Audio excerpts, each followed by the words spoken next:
Hello everybody, welcome on in here to our user group webinar today.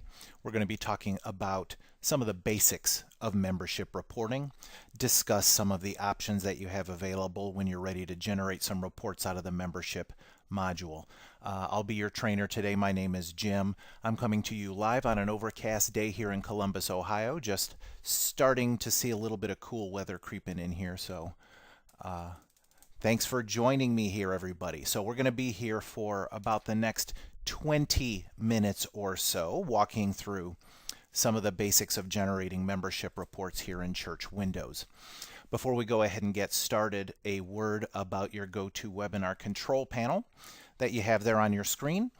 There is a orange or red arrow button that usually appears there in the upper left-hand corner of that control panel that allows you to either minimize or maximize the control panel that gives you access to the different features there. Most importantly, the questions section there. Now I'll be busy with the presentation here for the next 20 minutes or so, but I will leave the room open for a little bit after the presentation has concluded to answer any questions that you have. Please limit them to the topic of the discussion here, which is, again, the basics of membership reporting. So without any further ado, let's go ahead and, correction. If you guys own any of the regional training workbooks, they're available for sale. They're the materials that we use to teach the written materials that we use to teach Church Windows. The topics I will be covering today are in the membership or M201 book, pages 2 through 12 or so in that regional training book. Okay, so now without any further ado, let's go ahead and talk about some of the basics of membership reporting. I'm going to go ahead and launch the membership module first.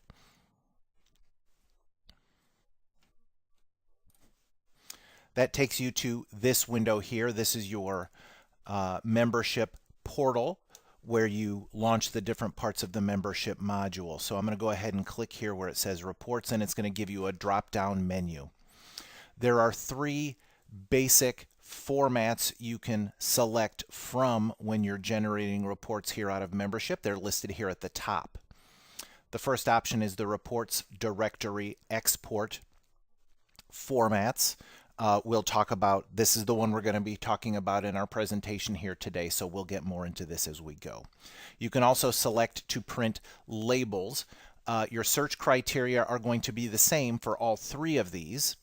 The output at the end is what changes. So labels is just for printing labels for all the folks that you're going to do your search for here. And then we have an email format here that once you've done your search, you can send emails to all of the folks here in membership that you have their email addresses on record for. Below that, the next four options are kind of standard reports that we've got some presets for. So you've got a birth date report, and notice when I roll my mouse over birth date, we've got the same three formats: the reports directory export, labels, and email. So there's a birth date format that allows you to generate birth date reports.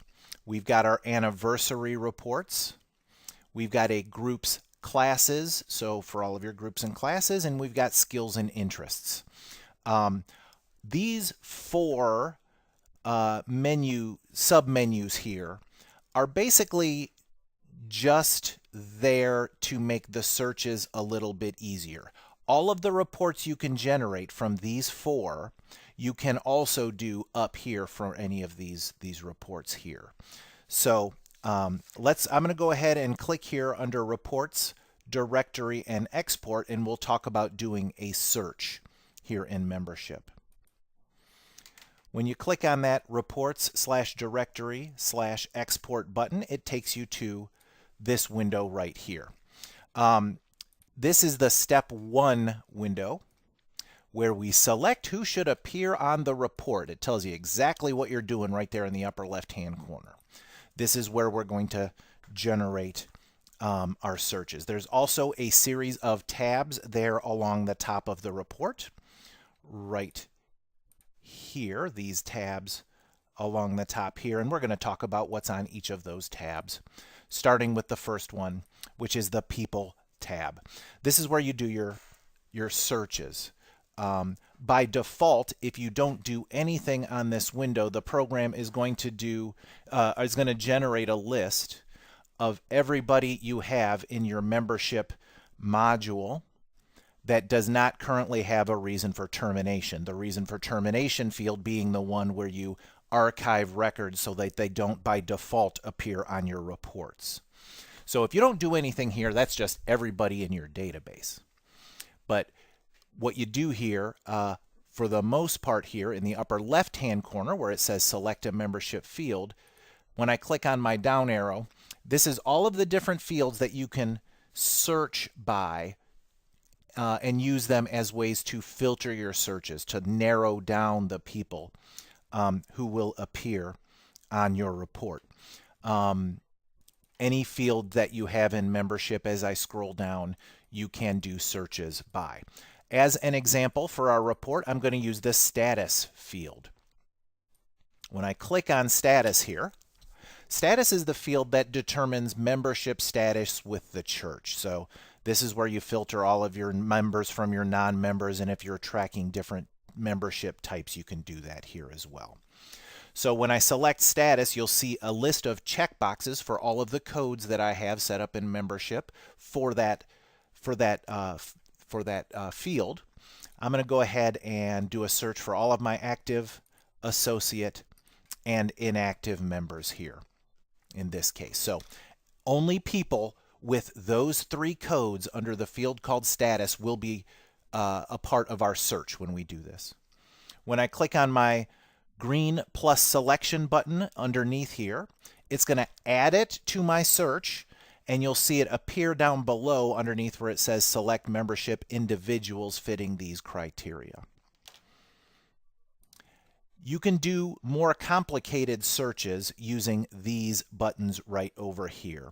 The and, the or, as well as the parentheses buttons.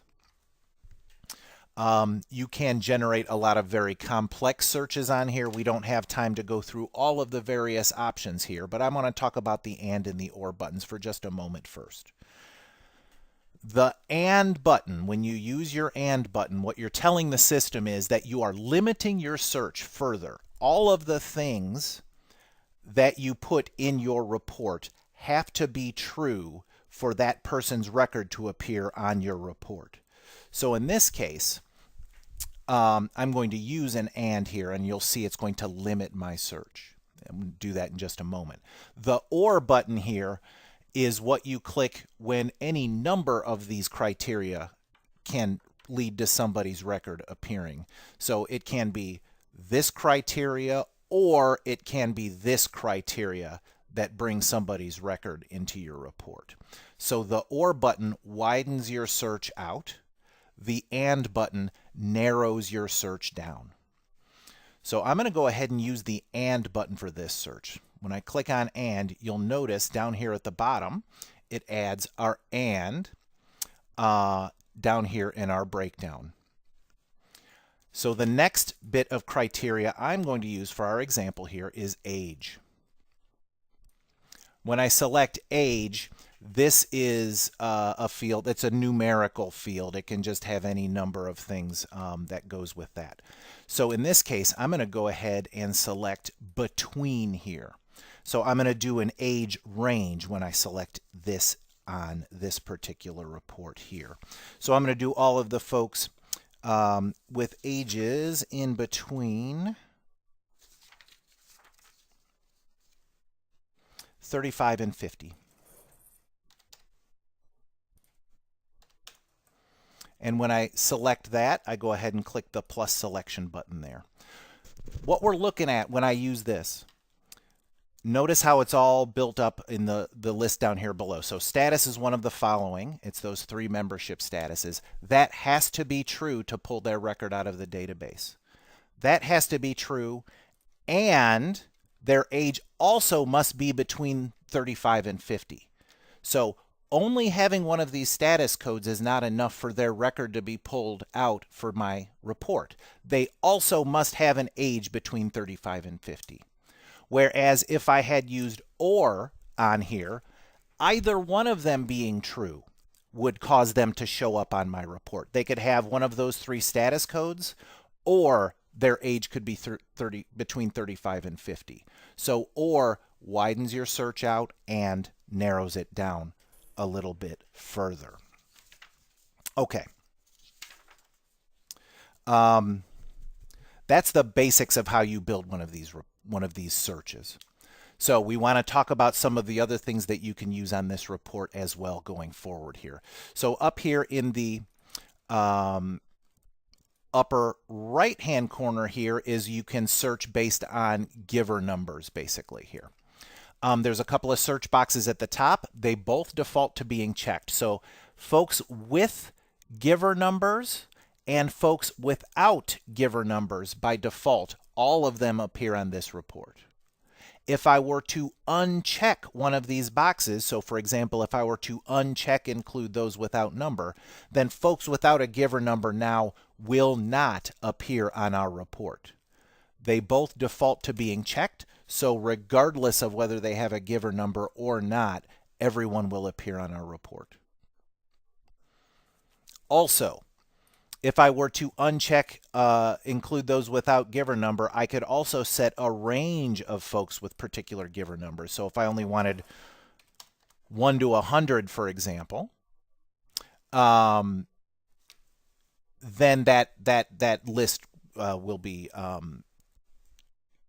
only the people with that particular range. Okay, so, but I'm going to leave those defaulted. I'm going to leave this in 99999 here on that. The other section here where it says include down below, right here, these are all of the records from the members file and the visitors file. These are the membership records underneath the heading for members and the membership records under the heading for visitors. If you only want members to appear, for example, you would uncheck visitors. Then you can also include membership groups that you have created, donations records, whether they are individuals or groups, can also be included in your search if you have those checked on this box. So those are basically all of the options here in the lower right-hand corner here. The next tab we want to talk about is the Giving/Pledging tab. This allows you to filter your search based on criteria from the donations module here. So the basic things you need to know here are the sections at the top where it's got Giving Include and Pledging Include. This and this right here. By default, we have all selected under Giving and Pledging. What that means is, regardless of whether they have given or pledged, their record will be a part of this search. But for either of them, you can say only those who gave. So people who have no giving won't be a part of this if you select this. Only those with a particular range of giving or pledging you can set here. Or only those who did not give at all. Okay, so you can do these filters based on giving or pledging if you care about donations criteria in your search. On the right-hand side of the screen here, you'll see that you can set the donations date range. If you are including giver numbers in your report, this is the date as of which you include their donations giver number on the report. The next tab along the top is also a donations criteria for accounts.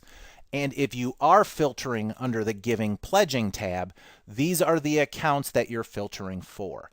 By default, you'll see listed over here that all accounts will be selected. But if you only wanted to search based on giving or pledging for a particular giving account, for example, the general fund, you could select that. Click the little arrow button to add it over here to the right. And now it's only giving to the general fund, where the selections over here under giving and pledging are applied. Okay. The last tab here along the top is our sort tab. So this is where once you generate your report, how all of the records are going to be sorted on there. If you sort ascending, it goes from low to high, in other words, A through Z, or 1 through 9. If you select descending, it is how to low. In other words, Z through A, or 9 through 1. By default, it's going to be alphabetical by name, last, and first. But you can sort by any field that you wish. For example, you can sort by zip code if you're printing labels. Any number of things you can sort by. Birth date if you're doing a birthday list, etc. The sort tab is where you determine how your report is going to be sorted. Okay. If you wanted to save your search criteria, in other words, you wanted to generate this report again in the future, down here at the bottom of this screen is our saved selections right down here. So if I did want to save this and I wanted to be able to use it again, I click on this little button that looks like an old floppy disk down here at the bottom, and it will ask us to save our selection as right here.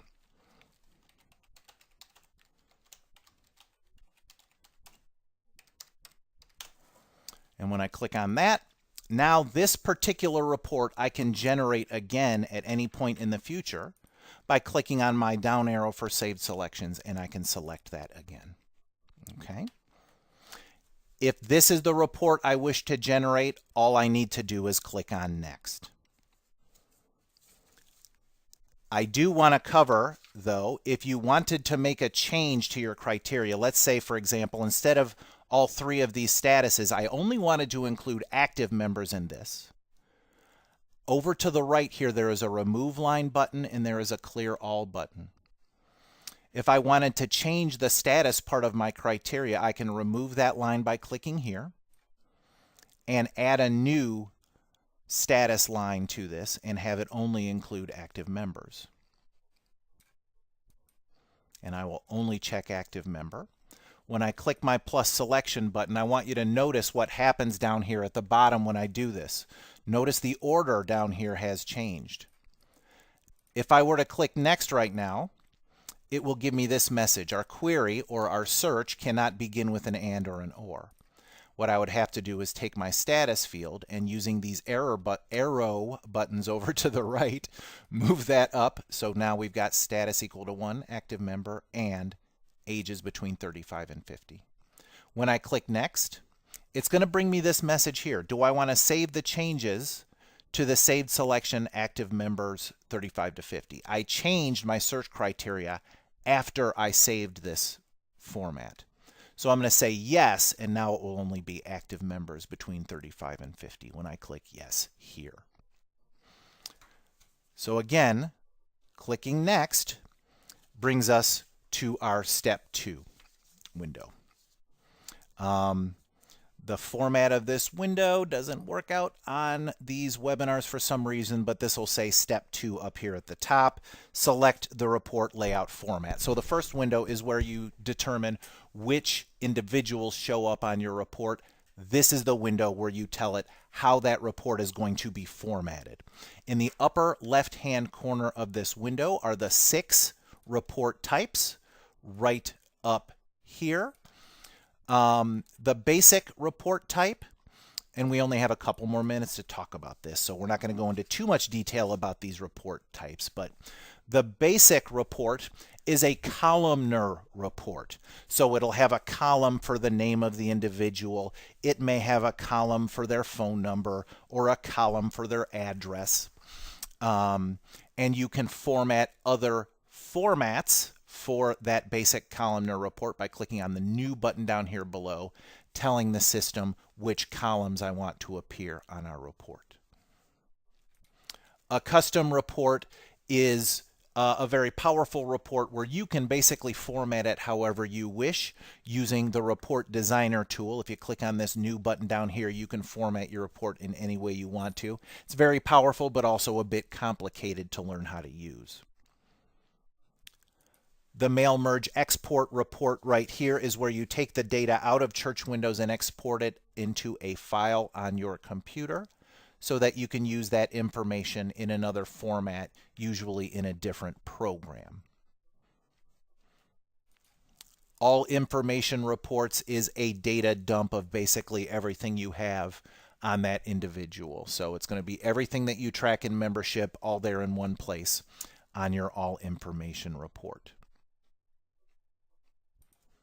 The directory is a family oriented report where it groups all the members of the family together into one record, shows all the members of that family with their address information, etc. It's a standard church directory. And then the last one is this directory export, where you can export the data out of Church Windows in that directory format where you've got all the members of the family together in one record basically there. The other thing I do want to point out is that you have various options for each of these reports that you see listed up here in the upper right-hand corner of this window. They change based upon which report you select. So if I select a basic report, you've got a series of options over here, whether you want to include the bracket V and bracket D to determine whether they're from the visitor file or from donations, whether you want to include the year and birth dates if you're including birth dates on your report. For example, if I were to click on the Mail Merge Export format here, you'll notice in the upper right-hand corner our selections change as well. Now, it's going to tell us where we are saving our file, what delimiter we're using to separate our files, etc., etc. So we have a lot of different options that we have from there. The last thing we want to talk about here is the Organization Info tab that you see here in the upper left-hand corner. The default, whenever you print a report, usually at the top of the report, it's going to show your church information as you have it set up under System Profile in Church Windows, and that's going to be the default that you have here, and it appears at the top of your reports. You do have the ability to click on this Add button and have other organization information at the top. You're usually not going to mess with that, but it is there if you want the church name to be different at the top of a particular report that you print. Okay, all right. That's all I've got to discuss with you today. These webinars are designed to be 20 minutes in length, so we just wanted to cover the basics of membership reporting here for our session here today. So thank you so much for joining me today. If you're all set to get on with your day, thank you for joining me. Feel free to click on the X in the upper right-hand corner of your GoToWebinar control panel. That's going to exit you out of our out of the room here. But like I said earlier, I am going to leave the presentation open a little bit for the questions that have come on as we've gone here. So for folks who are out of here, thanks for joining me, everybody. Hope you have a nice day.